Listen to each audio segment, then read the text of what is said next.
Let you get started. We good to go? Well, first off, thank you guys all for coming out. I really appreciate it. The few things that I'm going to talk to you about tonight is fishing during the spring. Spring is kind of one of those time periods where, you know, we're coming off the cold weather. It's not summertime, so it's not, 95, 100 degrees yet. This can be kind of a tricky and transition period for a lot of things.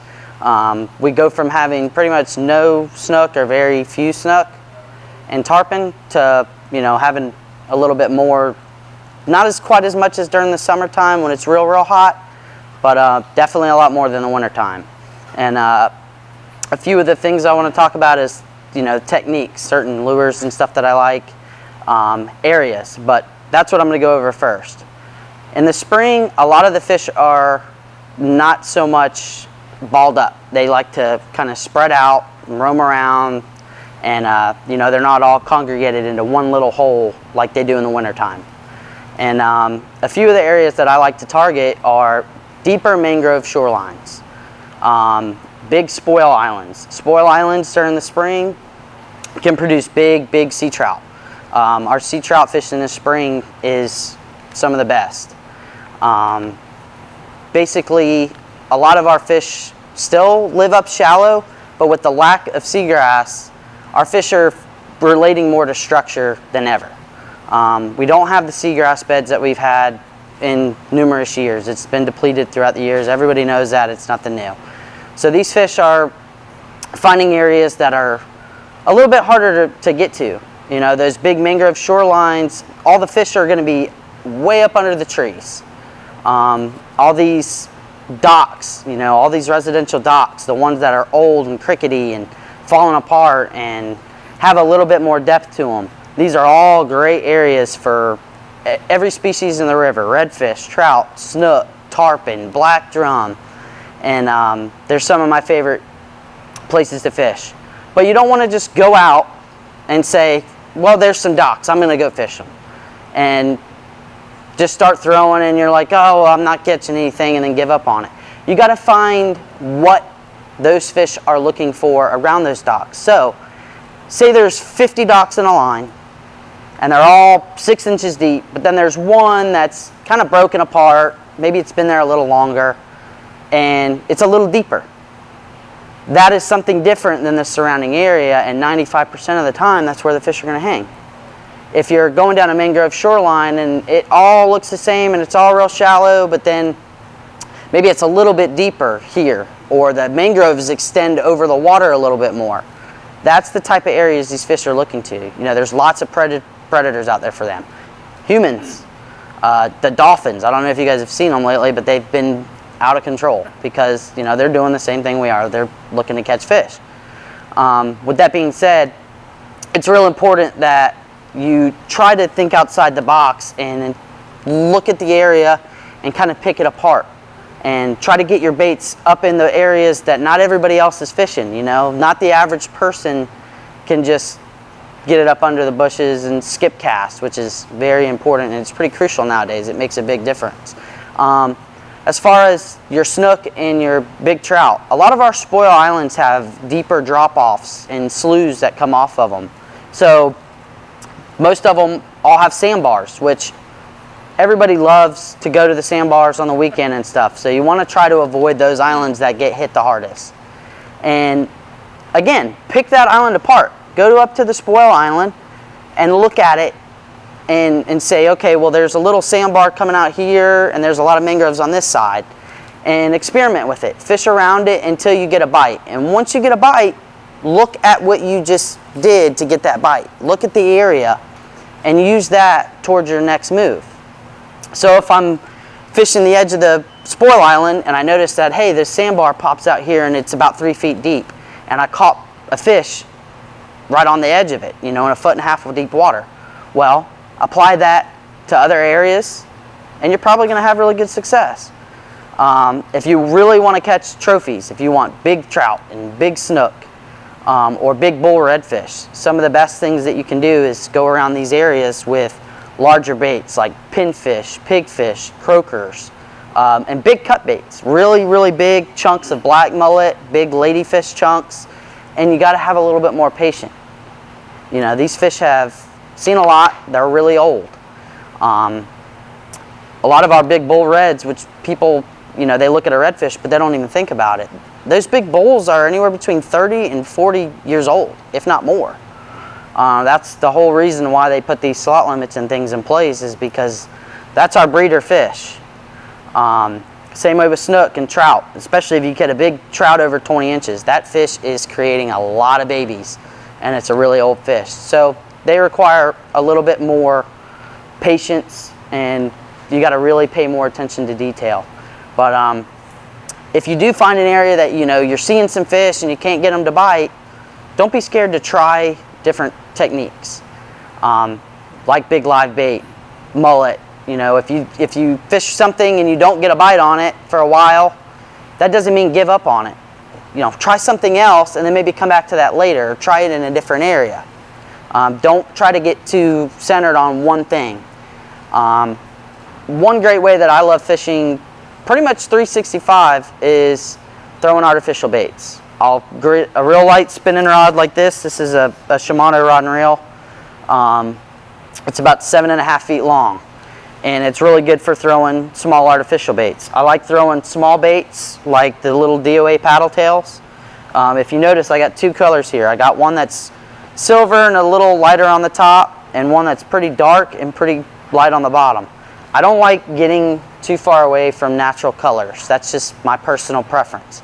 I seem to do better on smaller, more natural looking baits, because you have glass minnows, finger mullet, and I'm a firm believer in the whole elephants eat peanuts method. You know, I've caught a lot of really nice fish in some pretty tight spots on these smaller lures. Another really big favorite of mine is the gulp stuff. I got these Gulp Alive containers. They stink and they work. It gives you an extra advantage, you know, that having the scent in the sight. Pearl white has always been good for me. Again, it's one of those neutral colors. I can use it in clean water. I can use it in dirty water. I can use it for every species of fish that swims in the river, and it's a great search bait. So if I'm fishing the mangroves and you know, I find a section that seems to have a lot of fish and I get a bite, well, then maybe I'll slow down and I'll switch over to live shrimp. Or maybe, you know, I'm catching a lot of nice 18-inch trout, but I really want that 25, 26-inch trout. So maybe then I'll put on a big piece of cut bait, or I'll put on a live pigfish and give that a go. It all really depends on how specific you want to get, but these are tools that will work for you regardless of the time of year. You know, casting artificials to find the bite, and then working over that area or that section with your live baits.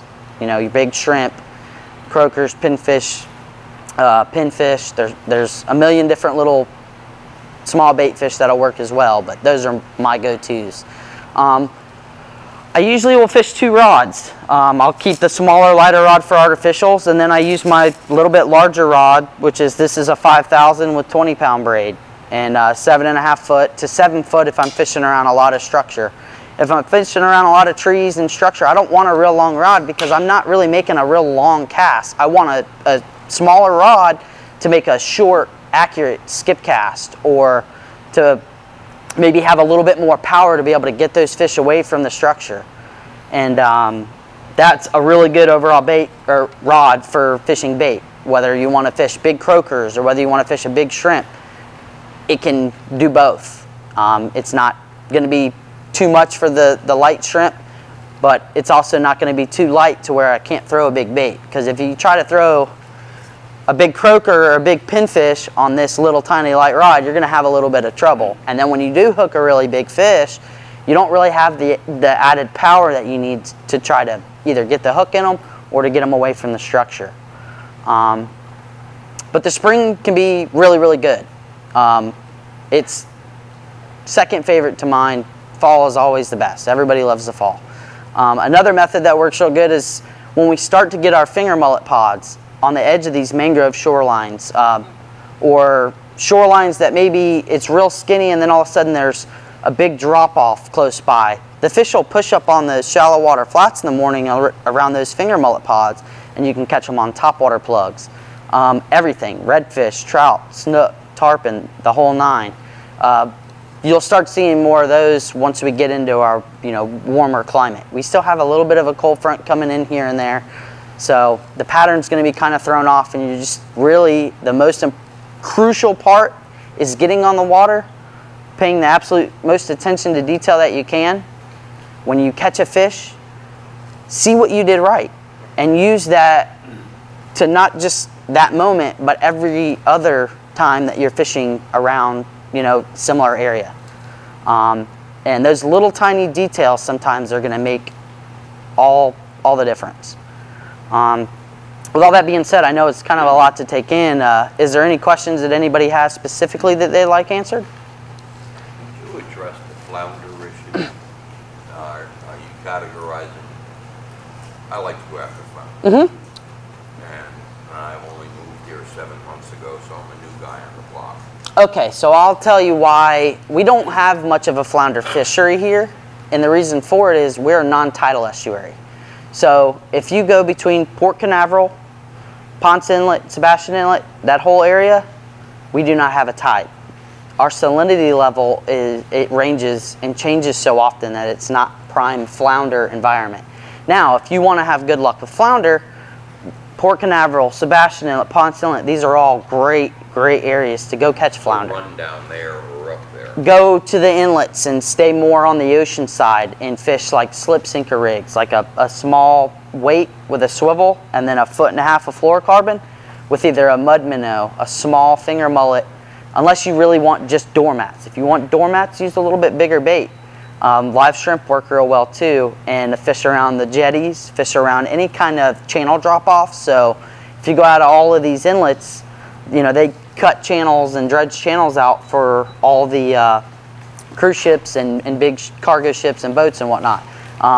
The dredging does kind of screw it up. It's not as good as it used to be. They do a lot more dredging now, but it's still something that you can make happen.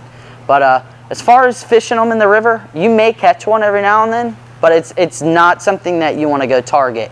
If you're like, I want to go flounder fishing, we don't have the area for it, except for in the ocean. The ocean can be very good, especially during your summer months.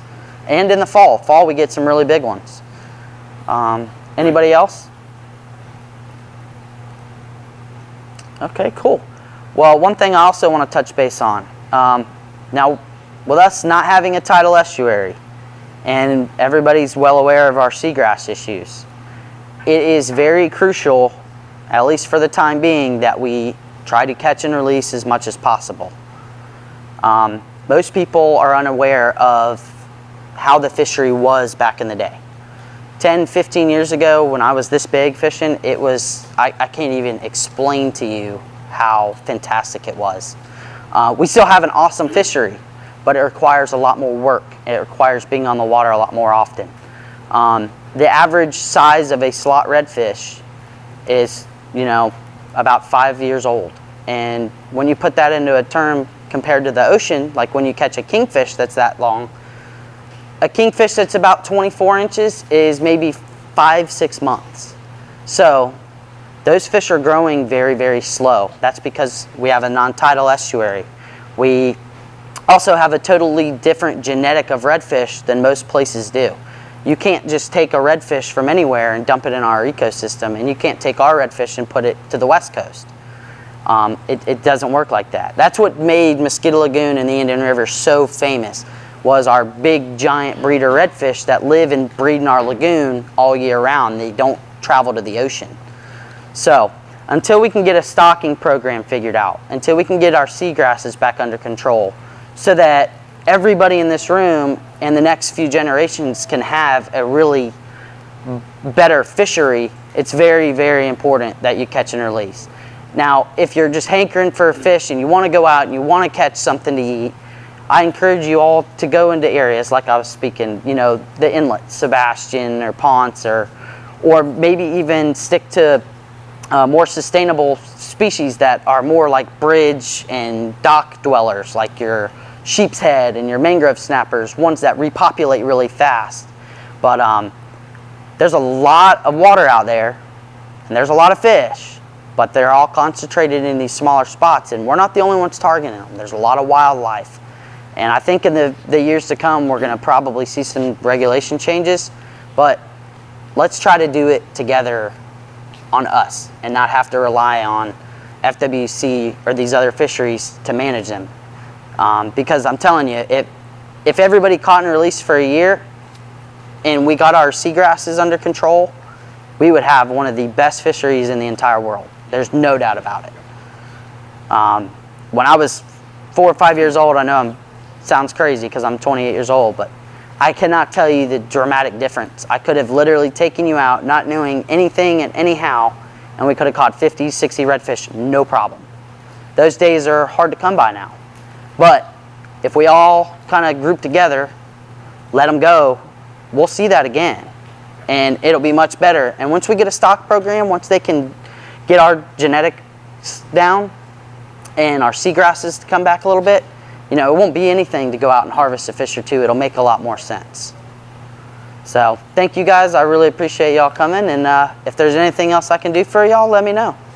No, do they do any restocking in our lagoon now, or is it just no? They do no stocking. This is something that myself and I'm trying to get a lot of other captains on board with, so we can all meet with these groups like CCA and the Duke Energy and get something going. Because, you know, you see them doing it on the West Coast, but the West Coast used to be, oh God, decimated. They had a horrible issue with their seagrass and their water and pollution, but they've come back and they're one of the stronger fisheries now too. And we used to have it even better than them. So we can get back to that again. It's just going to take time, it's going to take money, and it's going to take a lot of people getting together. And that's one of the things that I'm trying to get everybody involved with, because it's not something that I can do on my own. It takes every single person. I love eating fish. It's like one of my favorite things. But if we can try to get things under control and enjoy fishing as more of a sport now that it is, it's blown up. There's more people fishing now than ever. Then we could make a huge difference and then have a totally different outcome. Have a really awesome fishery where you don't even want to hire me because it's so good. You can go out and do it on your own. So that's one thing I definitely am looking forward to seeing in the future, and I hope we can get a grasp and get that going. Anybody else? In the spring. Mornings, evenings, better. I definitely like, as it all goes by the weather. So if we've had a big cold front, like we do get sometimes in the end, you know, of winter and early spring, then I won't start out bright and early, maybe 8, 9 o'clock. But if we've had a whole week or 2 weeks and it's been 85, 88, 90, I definitely like getting started earlier. And then you'll catch a lot of other fish midday when you can see them. And seeing the fish doesn't just say, okay, well, they're there, I know you know what to do, but you can tell a lot by the attitude of a fish. You know, like when you throw an artificial bait at them, you know, if you hit them on the tail and they take off, well, you know not to do that again next time. Or if you see a fish that they keep cruising down the same line, there's some piece of a spoil island or a drop off, and they're all traveling down that edge, and you're like, well, hey, they're all going down this edge. It helps you figure things out better. And so you can catch fish all day long. There's certain time periods where they bite better, and then there's certain areas where they will gravitate to more.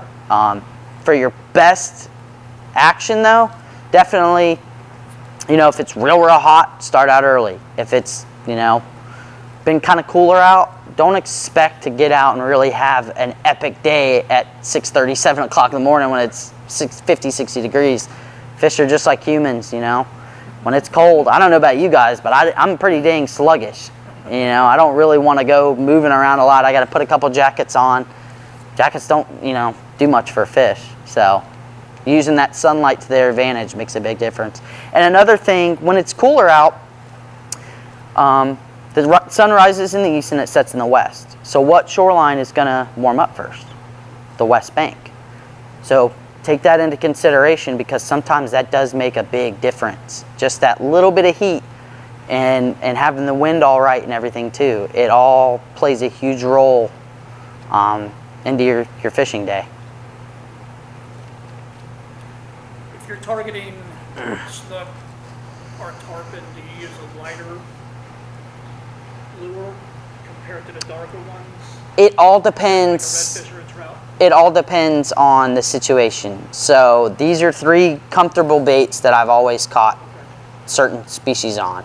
You know, maybe yours is a Zara spook and it's a pearl white jerkbait. Right. So I've caught all the species in the lagoon on this, and I stick to it because I know it works, and it works well for me, and I have a lot of confidence in it. Now, there may be certain ways that, say I'm tarpon fishing, and I'm up in some of these backwater creeks, and I can't get them to eat the paddle tail, but they're, you know, maybe they show up and roll on it every now and then. Well, maybe I'll put that down, and I'll pick up my gulp shrimp, and say I can't get them to eat it while I'm, you know, twitching it real fast. I'll throw it out, and I'll just dead crank it. Sometimes that little bit makes a big difference. I always tend to stick with a smaller profile bait when I'm fishing artificials just because I've had way better luck. Now others will tell you otherwise. They like fishing a big 6-inch swim bait and they like, Or a tendency to spook them off. yeah. If that's slapping on the water. Yep. Being quiet is one of the biggest things for me, period. Like I take a lot of people out on the boat and, you know, they want to move their feet around and they want to walk around. That can crush your whole day right there. You know, those fish are not dumb and it's a really shallow water fishery. Average depth of the Indian River is 3 feet. So any kind of movement that you make, or say you take a big lure that's 6, 8 inches long and that thing hitting the water, you know, sometimes it can definitely spook them, without a doubt. Yeah. Anybody else? Is there something like when you use an artificial lure as opposed to a real bait? What determines whether you use one or the other? Now, I like using artificials more as a search bait, or if I want to cover a lot of water. But say I went fishing the day before and I found a shoreline that either I blew out a bunch of trout and redfish. I could see them, but I couldn't get them to eat. Or I was in there and I threw artificials and I caught 3. But I'm like, you know what, maybe I want to catch 10. Well, then I'll go back to that same area. Maybe I'll try some jumbo shrimp, or maybe I'll try some pinfish, or maybe I'll try a croaker. That's when I like using live bait. If I know the fish are there and I can really put in some time and I don't really have to go searching, I don't have to go find them, then that's when I'll stick it down, and I like using a lot more live bait or dead bait or anything like that.